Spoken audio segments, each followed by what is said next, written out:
বাড়িতে কেউ সালাত পড়লেও, যদিও বাড়িতে সালাত পড়া মুনাফিকের লক্ষণ। যে ব্যক্তি নামাজ পড়ে মসজিদে জামাতে পড়ে না হলো মুনাফিক।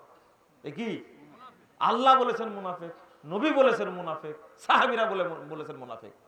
যে নামাজ পড়ে কিন্তু মসজিদে পড়ে না সে কি? কিন্তু কোনো কারণে আপনি বাড়িতেই পড়লেন, কি করলেন? কোন কারণ বাড়িতে, কিন্তু একা পড়বেন না, একা পড়বেন না। কেন? কারণ যে একা নামাজ পড়ে শয়তান তার উপরে বিজয়ী হয়। কেউ নাই, আপনার বাচ্চা কাছে কেউ নাই, আপনি আর আপনার ওয়াইফ আছে, আপনি আর ওয়াইফ আছে। আপনার ওয়াইফকে বললো তোমার পিছে দাঁড়াও, একবারে পিছনে, সোজা পিছনে, তুমি পিছনে দাঁড়াও, জামাতে সালাত পড়ি।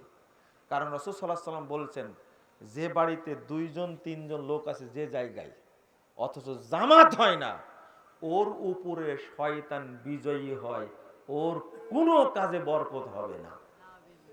অবশ্যই আবু দাউদের হাদিস, আরো অনেক গ্রন্থে আসছে, জামাত করার জন্য 2 জন হলে জামাতে পড়বেন, একা সালাত পড়বেন না। একটা পরামর্শ থাকলো আপনাদের প্রতি, শয়তান যদি বাড়ি থেকে তাড়াতে চান আপনি, সালাত পড়লে জামাতেই পড়তে হবে, যদি পড়া লাগে।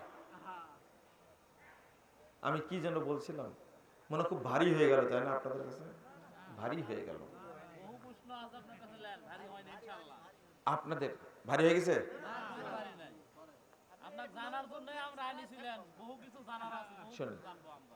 আপনি এই যে আমাদের কষ্ট, যেটা আমরা বেনামাজি নিয়ে চিন্তা করার কোন সুযোগ আছে বলেন তো দেখি? নামাজের মাসালা জানতেই এই অবস্থা। একজন লোক নিয়মিত নামাজ পড়ে, অথচ ইচ্ছা করে এক ওয়াক্ত পার হয়ে আর এক ওয়াক্তের মধ্যে ঢুকিয়েছে, সে কি হয়ে গেছে? তাকে এখন কি করতে হবে? এখন ওই সালাতটা যদি কেউ 1000 বার পড়ে কোনো লাভ হবে না। এই নাম হলো